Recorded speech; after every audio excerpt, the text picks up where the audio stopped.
Bienvenue sur Talents Précieux, le podcast de la réussitologie, l'art des comportements de la réussite. Talents Précieux a pour ambition d'illustrer la mise en œuvre des comportements qui mènent au succès, dans le contexte professionnel, à travers le témoignage d'un invité différent à chaque épisode. Je suis Perrine Corvézier. Avec Amélie Dag, mon associée, que vous entendrez sur d'autres épisodes, nous avons fondé Human Learning Expedition, le cabinet de conseil et de coaching qui produit ce podcast. Abonnez-vous à Talents Précieux pour être prévenu des nouveaux épisodes. Si vous nous écoutez sur Apple Podcast, notez la chaîne avec 5 étoiles pour permettre à d'autres auditeurs de la découvrir. Et n'hésitez pas à parler de Talents Précieux autour de vous, sur les réseaux sociaux et dans la vraie vie. Vous pouvez suivre Human Learning Expedition et Talents Précieux sur Instagram, sur Facebook, sur LinkedIn et sur Twitter.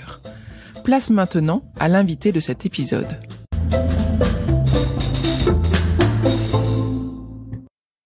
Je cherche pas forcément les personnes les plus techniques, mais je cherche des personnes qui soient fiables, des personnes qui ont envie d'apprendre, qui ont soif d'apprendre et qui sont capables de se fondre en collectivité, enfin en équipe. La technique pour moi est secondaire.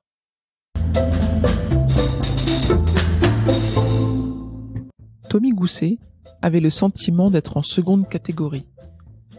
Il dit même qu'il n'avait pas de talent. Il s'est lancé à 23 ans, presque par hasard, dans un parcours de cuisinier, s'est formé dans des restaurants triplement étoilés.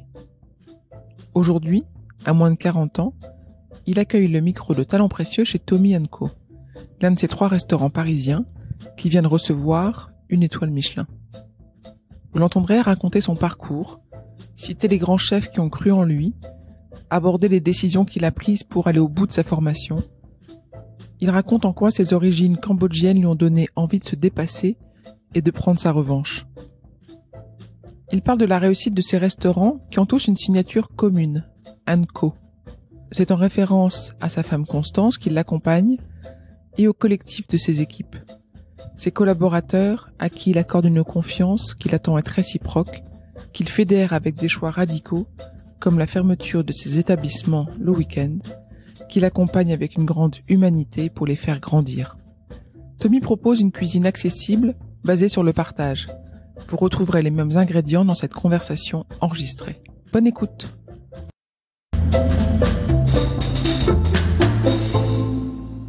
Bonjour chef. Bonjour. Je suis avec Tommy Gousset, premier chef qu'on interviewe sur Talents Précieux. Je suis très fier de vous rencontrer. Où est-ce qu'on est aujourd'hui? Racontez-moi. Alors aujourd'hui, nous sommes dans mon premier restaurant Tommy & Co, dans le 7e arrondissement rue Surcouf à Paris. Vous l'avez ouvert il y a combien de temps? Nous avons ouvert, nous avons fêté il y a 2 mois nos 3 ans. Et on est assez fiers parce qu'on a eu une étoile Michelin cette année.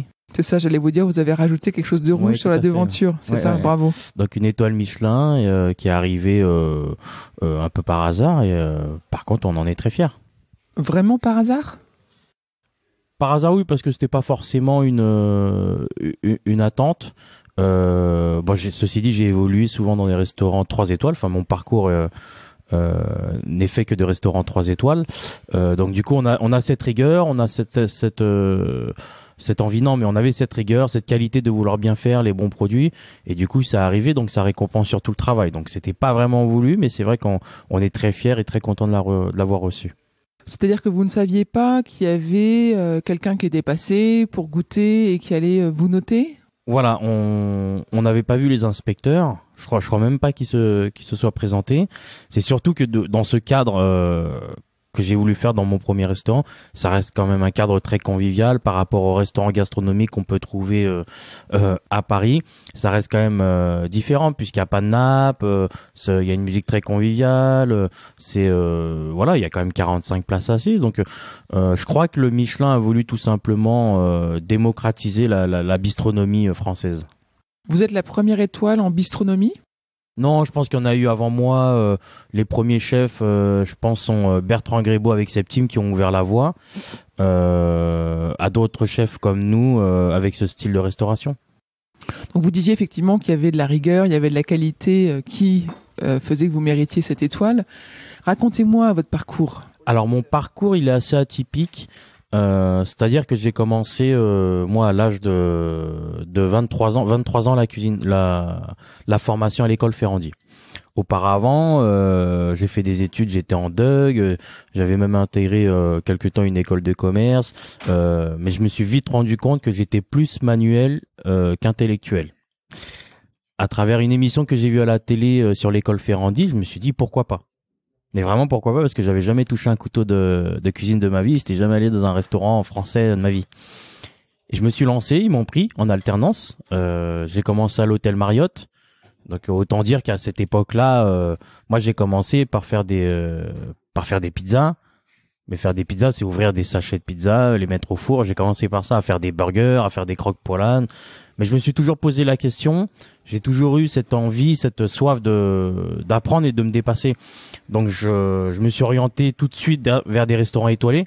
Donc le premier, c'était le Warwick, c'était sur les Champs-Élysées, une étoile Michelin, avec le chef Franck Charpentier, qui m'a tout de suite fait découvrir la cuisine moderne. Et donc j'y suis resté 1 an et demi. Ensuite, toujours dans cette quête de travail et de dépassement de soi, j'ai voulu me confronter au plus grand restaurant, les 3 étoiles. Donc je suis allé au Taïwan. Mais ça, vous avez eu le choix? C'est vous qui avez été voir vos professeurs en disant je veux aller là-bas? Comment ça se passe? Non, c'était vraiment je me suis toujours posé la question. Vous savez, je suis d'origine, je suis né en France, hein, bien sûr. Je suis d'origine cambodgienne. J'ai toujours eu ce sentiment c'est très personnel, hein, que moi j'avais moins la possibilité que les autres, de par ma culture. Donc j'ai choisi une profession, la gastronomie française. J'étais pas prédestiné à ça. On me voyait pas réussir dedans. Donc cette envie de se dépasser, de prouver à moi-même, de prouver aux autres que on peut venir de n'importe quel milieu, mais finalement à force de travail, on peut réussir. C'était surtout cette quête. Et vous aviez en tête que vous aviez envie d'aller vers quelque chose d'excellent? Bah c'était surtout un pari, quoi. Je me dis, mais c'était surtout de me dire à l'époque, pourquoi les autres peuvent le faire, pourquoi pas moi? C'était ça. Sans trop savoir, hein. Je connaissais vraiment pas trop mais c'était cette quête-là. Pourquoi les autres pourraient y arriver, pourquoi pas moi? Moi, encore une fois, c'était dans cette quête de dépassement de soi. Donc, 3 étoiles, le Taïwan, très difficile. 2 ans avec le chef Alain Solivrès, l'armée. L'organisation. Carrément l'armée. Très dur, ouais, très très dur. Mais j'ai appris, on apprend même dans la difficulté, on apprend. Donc, vous avez failli renoncer ou quand même pas? Oui, paradoxalement, j'étais pas prédestiné, je savais pas où j'allais, mais je voulais quand même aller au bout. J'aime bien aller au bout déjà tout simplement des choses. Donc j'ai fait 2 ans. 2 ans, c'est déjà énorme. On avait 3 étoiles Michelin à l'époque, vraiment c'était très dur. J'ai voulu quand même continuer. Dans cette folie, je suis allé au Meurice avec Yannick Aleno. 2 étoiles Michelin à l'époque. On a gagné la 3e étoile. Donc là, on travaille vraiment avec des très bons professionnels. C'est dans un cadre hôtelier, haut de gamme, palace. Il y a plus de 80 cuisiniers. On touche que les meilleurs produits. On sélectionne les meilleurs produits. Donc cette expérience-là m'a énormément appris. On bosse qu'avec les meilleurs. Donc pendant 4 ans, j'ai gravi tous les échelons. J'ai commencé du garde-manger aux entrées, au garde-manger chaud, aux garnitures poisson, garnitures viande, en tant que demi-chef de partie à l'aide du chef de partie, ensuite au poisson, à la cuisson des poissons, cuisson des viandes. Pendant 4 ans, très difficile aussi. Alors là, vous avez fait plein de postes différents. Voilà. Comment ça se passe? Comment vous passez d'un poste à l'autre? Est-ce que c'est déjà prévu de toute façon que vous allez faire un circuit, ou est-ce que c'est vous qui vous intéressez au poste d'à côté, et puis un jour on vous dit tiens remplace un tel? De toute manière, c'est tellement dur de rester 2, 3 ans, 4 ans dans ce genre d'établissement qu'à un moment donné, on est obligé de nous changer de poste. Soit on part, soit on change de poste, on nous fait évoluer. En l'occurrence, à l'époque, je pense nos responsables appliquaient la méritocratie. Donc plus tu restes, plus ils te font évoluer. Moi, j'étais resté très longtemps, 4 ans dans un 3 étoiles, c'est énorme. Ils m'ont fait évoluer effectivement jusqu'à un poste clé dans un restaurant à 3 étoiles, et je crois que j'étais sans doute l'un des premiers de mon style, quoi, c'est-à-dire d'origine cambodgienne, à évoluer comme ça dans un poste clé dans un 3 étoiles. Est-ce que vous avez des intermédiaires entre le grand chef qui récolte les 3 étoiles et vous dans ces il y a son chef de cuisine, il y a les sous-chefs eux sont les intermédiaires, mais c'est vrai qu'à l'époque c'était pas comme aujourd'hui où la cuisine haut de gamme ou classique ou bistronomique est autant médiatisée. À l'époque, donc du coup c'était beaucoup plus simple, le rapport était beaucoup plus proche, je pense, avec les chefs, donc on avait un rapport direct avec D'accord. le chef, et il savait apercevoir en tout cas la valeur des personnes qui restaient sur du long terme, qui étaient rigoureuses, sérieuses. C'était je pense, les qualités que j'avais. J'avais pas forcément de talent. J'étais même peut-être pas le meilleur et peut-être même le plus mauvais, mais j'étais quand même sérieux, jamais malade, et j'avais envie d'aller au bout. Déjà, pour moi, c'était déjà des qualités. Donc 4 ans, le Meurice, j'ai voulu m'ouvrir l'esprit. J'ai eu l'opportunité de partir à New York chez Daniel Boulud. Et ça, vous parliez anglais, par exemple? Non, anglais niveau scolaire, mais c'était un challenge. C'était pour encore une fois toujours dans cette idée de dépassement de soi, de voir ce qui peut se passer ailleurs, de se dire bah voilà, il faut avancer. Donc ça s'est préparé longtemps à l'avance, ce changement de vie? Oui, longtemps à l'avance, parce que ma mère était pas d'accord. Moi, ma mère est issue d'une génération qui a quitté son pays pendant la guerre. Donc, elle arrive en France, elle voyait pas pourquoi je partais à l'étranger. Enfin, pour elle, c'était inconcevable. Et en plus, ça tombait à la période où j'ai rencontré Constance, qui est aujourd'hui ma femme. Donc, 6 mois avant de partir, j'ai rencontré. Sympa. Donc, c'était difficile pour moi. Il fallait quand même, malgré tout, parce que avoir un visa, c'était pas évident. Donc j'ai eu mon visa, je l'ai fait. Il fallait de toute manière, vivre son expérience. Donc voilà, là-bas j'ai fait 2 ans, très difficile. Donc comprendre les termes techniques anglais au niveau de la gastronomie, c'était pas évident. Mais je suis allé au bout. Il y avait des étoiles aussi là-bas? 3 étoiles. 2 étoiles, on a eu 3 étoiles. Donc très rigoureux. Donc voilà. Finalement, rien n'était par rapport à aujourd'hui, cette étoile que nous avons eue. Rien n'était écrit, mais c'est vrai que mon parcours est fait de restaurants 3 étoiles. Donc j'ai toujours eu cette rigueur pour répondre à la première question. Très bien. Est-ce que le fait d'avoir 3 étoiles est finalement peut-être plus facile parce qu'on travaille sur des produits excellents, ou est-ce que c'est vraiment une question de pression, de rigueur, de constance? Qu'est-ce qui fait qu'on maintient une 3e étoile, qu'on obtient une 3e étoile? C'est vraiment, je pense que c'est tout un ensemble. C'est tout ce que vous avez décrit. C'est-à-dire, c'est les meilleurs produits. C'est une rigueur qui est comme la haute horlogerie, hein. C'est vraiment ce même principe. La perfection. C'est la perfection, c'est vraiment, que ça soit au service, que ça soit au niveau du produit, on n'a pas droit à l'erreur. Les clients payent une certaine somme, donc vraiment dans ce genre d'établissement, on n'a pas droit à l'erreur. Vous n'avez pas du tout parlé encore de créativité, oui. Et pourtant j'ai quand même l'impression que c'est un ingrédient nécessaire dans votre métier. Oui, la créativité, elle arrivait longtemps après. C'est-à-dire que moi, même aujourd'hui, j'apprends toujours. C'est vrai qu'à travers tous ces voyages, à travers ces expériences dans les 3 étoiles Michelin, c'était surtout déjà pour se donner une légitimité. Lorsque je suis rentré de New York, j'ai pris une place dans un bistrot qui s'appelait Pirouette à Châtelet-Léal. Donc c'était ma première place de chef dans un bistrot, hein, tout simplement. Et j'ai eu la chance parce que j'ai surfé sur la vague où à l'époque tout le monde était blogueur. Tout le monde était journaliste culinaire, tout le monde était blogueur. Donc, il y a eu un très gros engouement. Donc, j'ai été suivi par beaucoup de personnes. Je pense qu'ils ont quand même vu un certain niveau, hein. Ouais. Ils sont pas venus comme ça par hasard.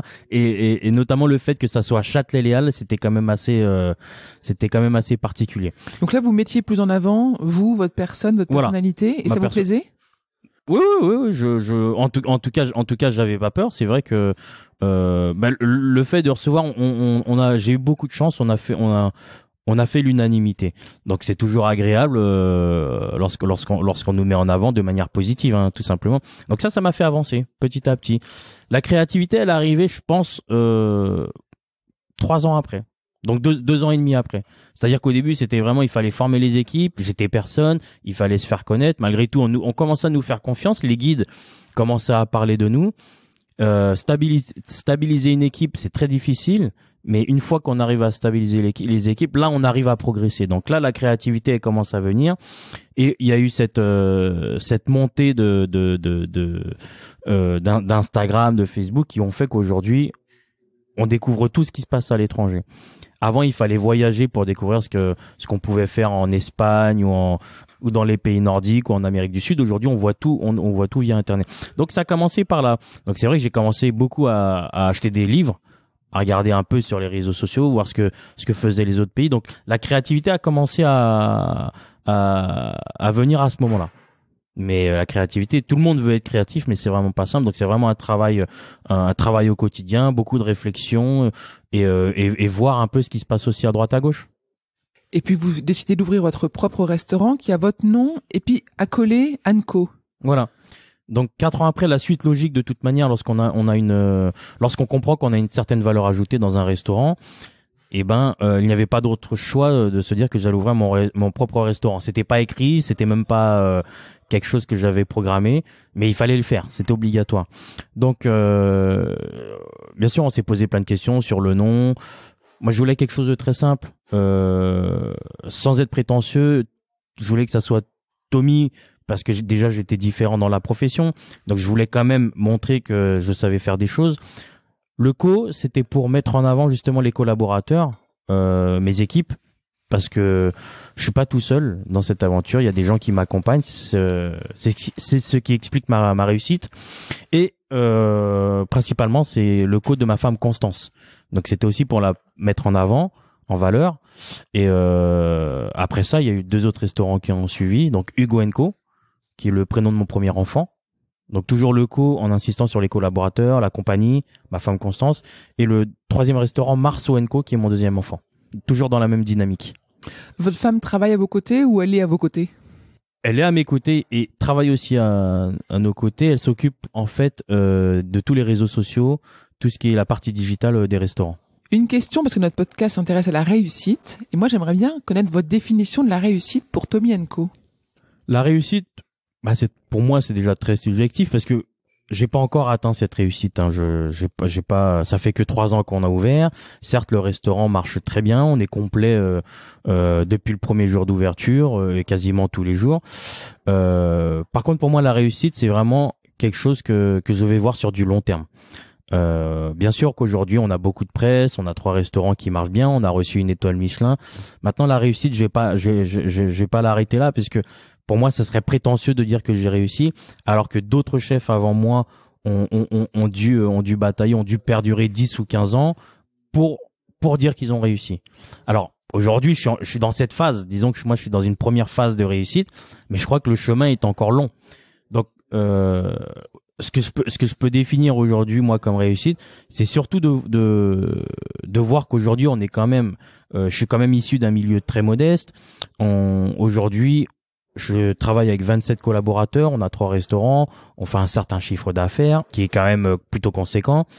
Et surtout de me dire, j'ai toujours dit à chacun de mes employés que si je réussissais, tout le monde allait réussir ensemble. Si je gagnais, tout le monde gagnait. La réussite, pour l'instant, je la résume à ce niveau-là. L'épanouissement de chacun, de tous mes responsables, que ça soit les responsables à la personne qui fait la vaisselle ou au simple serveur, tout le monde réussit. Il y a des primes chaque année, il y a des choses toujours intéressantes. La réussite, pour l'instant, je la résume comme ça.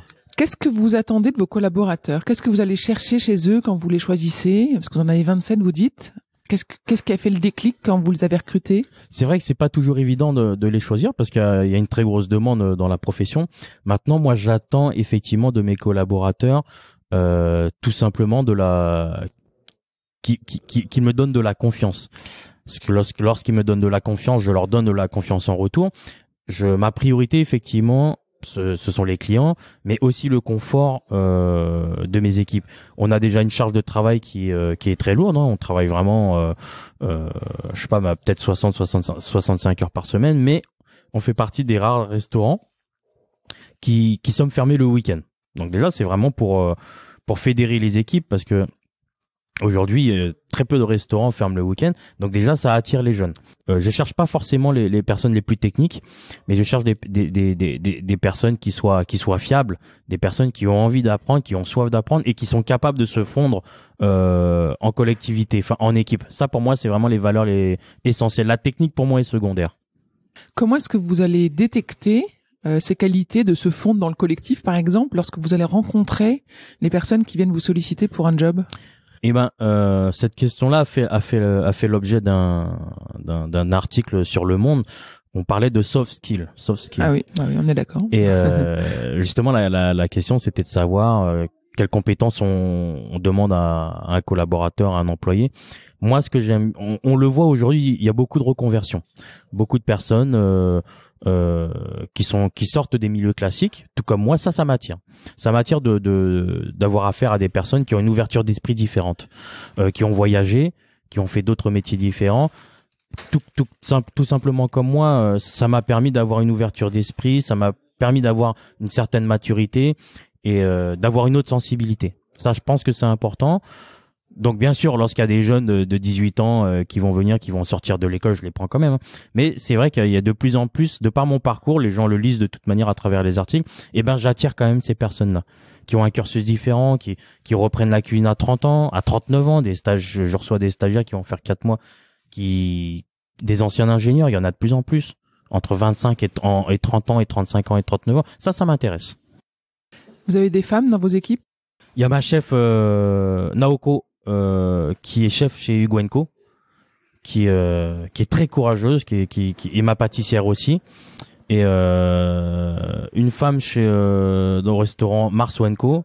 Je dis ça parce que c'est vrai que la question elle est plutôt pertinente, parce que il y en a de plus en plus, et mais c'est vrai que en tout cas sur le marché du travail, moi j'en vois très peu. D'accord.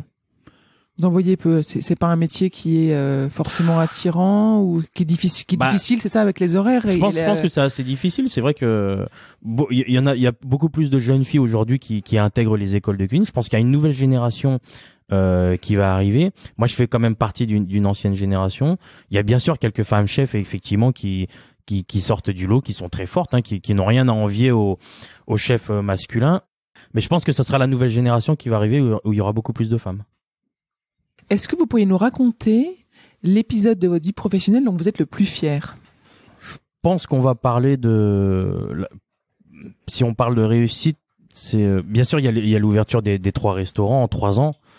Donc c'est très court, on peut voir ça comme une réussite, mais finalement je l'ai fait sans trop me poser des questions, et pour moi c'était tout naturel. C'était encore une fois dans cette envie de dépassement de soi et d'aller encore plus loin, et de prouver tout simplement que je pouvais faire aussi bien ou peut-être mieux que les autres. Mais ceci dit, c'était pas encore la réussite ultime, quoi. Je crois que quand même l'arrivée de l'étoile Michelin, même si elle était inattendue, peut-être qu'au fond de moi, ça faisait partie d'un objectif, un objectif de réussite, parce que je suis conscient que je suis français, hein, mais en chef d'origine cambodgienne. Mais il y a personne en fait. Je suis le premier. Donc ça, c'est quand même une fierté. Ça, je crois que je vois ça vraiment comme j'ai accompli. C'est vraiment une première étape, une autre étape de la réussite en tout cas. Comment est-ce que vos gènes cambodgiens s'expriment aujourd'hui? En tout cas, pas à travers ma cuisine. D'accord. Parce que mon éducation, ma formation est 100% française. Hein. Mais c'est vrai que c'est par respect. C'est marrant que vous me posez la question, parce que j'en parlais ce week-end avec ma maman. C'est surtout par rapport au respect de l'histoire de mes parents qui fait qu'aujourd'hui je veuille me dépasser. Je sais pas si c'est facile à comprendre, mais je me suis toujours dit que si je comprenais l'histoire de mes parents, si j'avais un respect profond pour ce que mes parents ont fait pour notre éducation, eh ben je pouvais pas rester enfin je dis ça parce qu'on a vécu très simplement, mais vraiment plutôt avec pas d'argent que beaucoup d'argent, quoi. Et c'est-à-dire que en ayant conscience de ce genre de choses, je pouvais pas me dire, mais moi, par respect pour mes parents et pour les enfants que je peux pas leur donner. Il fallait que je leur donne plus. Il fallait que je me dépasse. J'ai l'histoire de mes parents est ancrée dans mes pensées. Je connais pas tous les détails, mais c'est ancré. Les grandes lignes sont ancrées c'est ce qui m'a permis de me dépasser aujourd'hui. Vous leur devez ça? Je leur dois tout. Paradoxalement, je leur dois tout, parce que ma mère n'a jamais travaillé. Mon père a toujours eu de travail parce qu'ils ont élevé 7 enfants quand même. Ma mère a compensé le fait de partir de son pays. Elle a perdu ou quitté toute sa famille. Donc elle a compensé le fait de faire 7 enfants voyez, donc c'était pas évident, hein. C'était pour eux, c'était pas évident. Donc oui, paradoxalement, et enfin, mais il y a même pas de paradoxe, mais je crois que je leur dois beaucoup de choses, je leur dois tout. C'est beau. Ce dépassement de soi, vous avez mis le doigt dessus déjà dans votre enfance ou dans votre adolescence ou étudiant? Je crois assez jeune, puisque encore une fois, il y a pas de racisme, c'est pas ça, mais j'ai toujours eu cette impression que des gens comme moi étaient en seconde catégorie. C'est-à-dire que je me rappelle que, en parlant de l'enfance, c'est un exemple que je prends souvent lorsque je parle à mes équipes pour leur donner du courage et de l'envie de travailler. Enfin, de par le fait que j'ai commencé moi tard, je me rappelle bien d'une anecdote qui me reste gravée toute ma vie. On était en classe de CM2 et l'exercice à l'époque, la maîtresse nous avait dit oui, alors ce soir vous allez récupérer les articles de journaux que vos parents auront lus, vous allez découper un article et comme ça et vous le coller sur le cahier, on va parler de cet article. Bah tout le monde avait l'air et moi je me suis dit mais mes parents j'ai jamais vu un journal de ma vie quoi. Mes parents, mon père travaillait le soir, il était musicien, enfin mais il prenait pas le train pour travailler, ma mère elle travaillait pas. Donc ce truc là, on se sent déjà. Vous aviez pas de journal? On n'avait pas de journal. Le seul journal qu'on avait, c'était le journal des petites annonces. Mais je me suis dit mais il y a pas d'article là-dedans. Déjà tu te sens je veux pas dire bête parce que c'est mon histoire, mais tu te dis mais zut quoi, j'ai raté quelque chose. Moi j'ai toujours vu les gens, mes amis partir en vacances. Moi je suis jamais parti en vacances. Enfin il y a plein de questions comme ça, il y a plein de choses comme ça qui font que aujourd'hui c'est ce qui m'a donné cette envie de me dépasser. Vous vous êtes appuyé aussi sur des mentors, je l'ai lu sur votre site. Oui. Ce sont ces 3 chefs avec lesquels j'imagine vous avez collaboré, mais est-ce qu'il y a eu d'autres mentors et qu'est-ce que faisaient ces gens exceptionnels qui vous ont tant inspiré? Mentors, oui, enfin un de mes exemples, j'ai beaucoup d'exemples en tout cas dans la profession, des chefs comme Alain Soliveres qui ont été très gentils, le premier chef du Taïwan qui a été très gentil avec moi, il a bien vu que j'étais différent mais toujours très sympathique, il m'a toujours accompagné même aujourd'hui. Mes exemples, oui, Yannick Aleno qui, je vais pas le prendre en exemple, lui c'est un très grand chef qui a vraiment réussi. Mais des chefs plus simples, même des chefs comme Yves Candebord, comme Christian Echtebès, comme Julien Duboué, qui réussissent, qui sont très forts à leur niveau, qui seulement à force de travail ont atteint la réussite, parce qu'aujourd'hui on est très vite médiatisé. Ça m'intéresse moins cette partie-là je sélectionne justement les podcasts ou les articles ou les vidéos ou les radios que je fais. Moi, ce qui m'intéresse, c'est vraiment de parler de ce dont on parle aujourd'hui. Donc voilà, mes exemples, en tout cas dans la profession, m'ont permis d'avoir du courage et de me dire, mais moi je veux être comme eux, moi je veux être le Yves Candebord de demain. Est-ce que alors il y a des gens avec qui vous avez travaillé, donc vous leur avez parlé. Est-ce que les autres, vous êtes allés les voir, les questionner sur comment est-ce qu'ils avaient fait, ou est-ce que ça s'observe, ou est-ce que de toute façon on écrit tellement sur eux que vous pouvez le lire tout seul? C'est vrai que j'ai pas beaucoup posé de questions parce que je crois que tout simplement très peu de personnes, je dis ça vraiment, enfin je pense avec humilité, pas beaucoup de personnes ont cru en moi. Hein, peut-être même pas mes parents, ils étaient surpris que déjà que je choisisse la restauration. Je pense que celle qui m'a beaucoup aidé, oui, et qui a cru en moi, c'est ma femme. Je crois que depuis la rencontre avec ma femme Constance, j'avais toujours cette conviction. Elle a su canaliser, elle a su amplifier en moi. Elle a su me stabiliser. C'est ce qui a réussi à me faire décoller en fait. Mais sinon non, je pas. C'est vrai que je suis quelqu'un qui observe beaucoup, qui lit beaucoup, et c'est tout ça. Mais je crois que je dois beaucoup à ma femme, ouais. Une petite question qui me vient à l'esprit là sur la créativité. Comment arrivent vos idées de nouveaux plats? Est-ce que c'est quelque chose de collectif ou est-ce que c'est un rêve nocturne qui vous fait dire que... Bon, encore une fois, c'est aussi il faut être attentif à tout ce qui se passe dans le monde. Hein. Aujourd'hui, on parle de ce qui se passe dans le monde, mais je crois que on parlait tout à l'heure de mes gènes cambodgiennes. En quoi ça m'aide dans ma cuisine?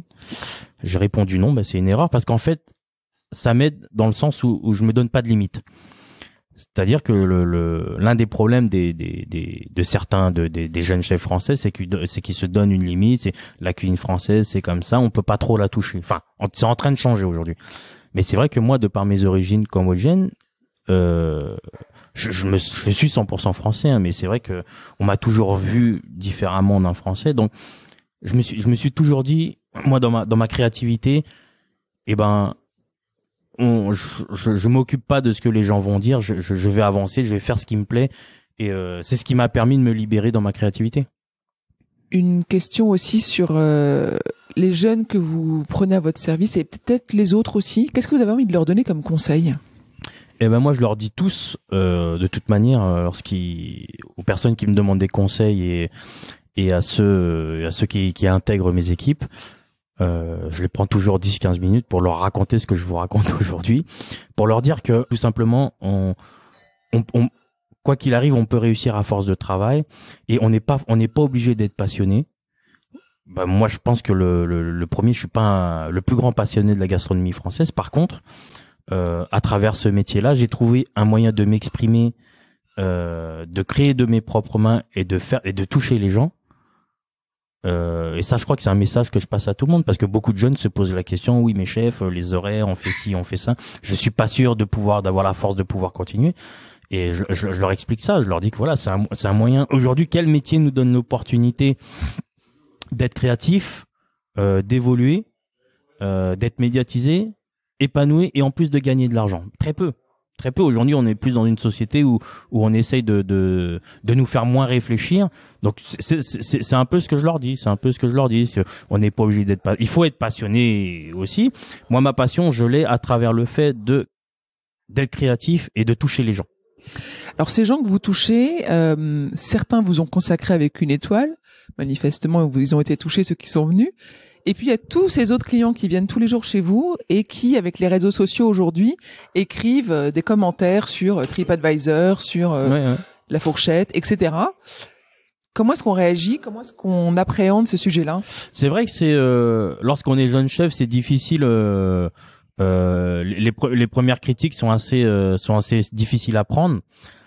Maintenant, on est quand même assez avec les 3 restaurants, on est quand même assez, on est toujours attentif à ce qui se passe, mais c'est comme lorsqu'on va voir les clients en salle. Il y a les critiques sont toujours bonnes à prendre. Maintenant, il faut faire attention parce que on se dit bien, on est quand même conscient que la cuisine, elle peut pas toucher 100% de personnes. Donc, et de toute manière, les goûts et les couleurs, elles sont propres à chacun. Hein. Une personne peut ne pas aimer une tête de veau qu'on va faire et 10 autres personnes vont aimer. Donc, il faut être très attentif à ça et malgré tout prendre du recul. C'est vrai qu'on a quand même j'ai quand même une satisfaction, c'est qu'aujourd'hui, les 3 restaurants marchent bien. Lorsque je reçois la feuille des listings de chaque restaurant et qu'on voit que on arrive à réunir en l'espace d'une soirée plus de 150 personnes, c'est que c'est très valorisant. C'est très valorisant. Il y a quelque chose qui encore nous font franchir une étape de la réussite. Mais voilà, encore une fois, lorsqu'on sait qu'on réunit autant de personnes, c'est qu'on touche les gens dans un premier temps. Et après, c'est le jeu de toute manière de notre métier, c'est qu'il faut être prêt à prendre les critiques. On a de la chance, il y a quand même plus d'avis positifs que d'avis négatifs, mais il faut savoir prendre du recul malgré tout. Et vos équipes, elles arrivent à prendre du recul aussi, parce que c'est leur travail aussi qui est jugé par les clients. T'entends, elles ont des coups durs comme ça? Bien sûr, pas toujours. C'est vrai que les critiques, surtout que j'ai trois établissements. Donc chaque chef, forcément, lorsqu'il prend une critique, on appréhende un peu mon retour, pense que je vais être fâché, mais justement mon rôle c'est ça, je crois, j'ai pas forcément un talent de cuisinier, mais mon vrai, je pense que mon talent c'est un talent en tant que manager, de parler aux gens. Je peux regarder chaque personne droit dans les yeux dans chacun de mes restaurants et de les encourager, de les motiver et de leur dire que c'est pas grave. Là voilà, il y a une personne qui est pas contente, c'est pas grave, et ben on va avancer, c'est un pas en arrière, mais on va continuer, on va en faire deux en avant. On va toucher 10 autres personnes qui vont être satisfaites. Est-ce que vous avez le temps quand même de vous ressourcer, vous reposer de temps en temps? C'est vrai que le fait de fermer le week-end, c'est aussi bien pour les équipes que pour moi, parce que j'ai quand même ma femme et mes 2 enfants qui restent malgré tout ma priorité dans ma vie. Donc le week-end je le consacre exclusivement à ma famille, ouais. Oui, donc par rapport à d'autres chefs de cuisine bien plus investis et plus passionnés que moi, oui, moi j'ai du temps pour moi et ma famille, oui. Vous aviez dit que vous lisiez. Est-ce que c'est des livres de cuisine ou vous lisez aussi des livres, des romans? Ouais, c'est vrai que ma femme me fait découvrir certains livres sur la psychologie, sur le mais c'est vrai que c'est beaucoup de livres de cuisine qui aujourd'hui parlent un peu même du management, des choses comme ça. Ouais, ça m'intéresse beaucoup. Il y a un livre que vous voulez nous recommander ou vous en avez en tête? Bah ça sera plutôt du coup un livre de cuisine. Moi j'aime bien la démarche. Par exemple, un nouveau livre qui vient de sortir, c'est celui de mon confrère et mon voisin David Toutain, qui a une vraie démarche peut-être pas, je veux pas dire intellectuelle, mais qui sort du contexte du cuisinier basique. Et je crois que c'est très intéressant. Ouais, il y a cette notion de naturalité, cette notion donc forcément de s'intéresser à la nature, de faire attention à tout ce qui se passe autour de nous. Ouais. Est-ce que vous, à votre tour, vous avez envie d'écrire un livre? Et j'ai souvent eu des j'ai pas cette prétention d'écrire un livre, mais en tout cas j'ai souvent eu des propositions pour faire en tout cas des livres de cuisine, parce que c'est vrai que à travers les réseaux sociaux on publie hein, aujourd'hui c'est une phase importante dans les restaurants, et on a souvent souligné la qualité esthétique de mes plats, et pour l'instant non, puisque je trouve que j'ai pas encore assez prouvé. Je pense que je ferai mon premier livre lorsque j'aurai estimé avoir réussi. Qu'est-ce qu'on peut vous souhaiter pour votre avenir professionnel, à part peut-être une 2e, une 3e étoile? Non, c'est pas du tout on n'a pas ce niveau-là, et c'est pas du tout l'objectif de toute manière, tout simplement. Et je pense que moi, ce qu'on peut me souhaiter, c'est de me voir dans 10 ans. Je sais pas si j'ai cette ambition de ouvrir d'autres restaurants, mais c'est d'exister. J'aimerais bien qu'on me voit encore dans 10 ans, toujours avec mes restaurants qui marchent bien, ou d'autres restaurants. Et d'exister, tout simplement, de vivre, d'exister, de pouvoir s'exprimer. Très bien, je vous le souhaite. En tout cas, je voulais vous remercier parce qu'on a fait cet entretien dans votre restaurant, Tommy & Co, 1 heure avant le service à peu près. Oui. Donc avec tout le balai de préparation, et j'avoue que je suis assez épatée du calme qui y règne, et en même temps je sens la pression qui monte dans vos équipes, ça s'affaire de partout. Voilà, je trouve ça très beau, je trouve ça très agréable de faire cet entretien malgré le bruit de fond qu'il peut y avoir pour nos auditeurs. En tout cas, moi j'ai apprécié. Merci beaucoup. Écoutez, merci à vous, et je suis très fier de participer à ce podcast. Merci.